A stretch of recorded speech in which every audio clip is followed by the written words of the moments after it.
Bonjour, nous continuons notre mini-formation portant sur l'ingénierie sociale. Dans cet épisode, nous allons parler du sexe hacké. Vous l'avez bien entendu. Il s'agit d'user de tout ce qui a trait au sexe pour mener tout type d'attaque informatique. L'ingénierie sociale, s'appuyant sur les limites cognitives de l'être humain et nos émotions, loin d'être contrôlables, sont dans cette dérégulation informationnelle utilisée malheureusement le plus souvent contre nous à des fins commerciales. Les psychologues définissent l'effet cocktail comme étant des alertes qui détournent systématiquement notre attention. On peut citer une notification de son téléphone, la sonnerie, entendre ou voir son nom et la sexualité. La sexualité de toutes les périodes de l'évolution de l'être reste un mystère et attire malgré sa forme la plus libéralisée. La preuve en est que 35% du contenu téléchargé sur Internet est pornographique. Une arme secrète utilisée pour conclure de grands contrats ou compromettre des adversaires politiques.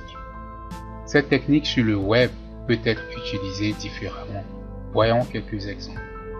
Spam, invite vers des pages pour continuer une conversation intime. Rencontre sur les réseaux sociaux. Ces techniques si anodines font couler jusque-là de nombreuses sociétés, ruinent et font perdre toute crédibilité à ses victimes. Que faire pour se protéger? Difficile de conseiller quand il s'agit de sentiments. Mais je pourrais encore répéter ceci. Faire toujours preuve d'attention. Protéger ses appareils contre des virus.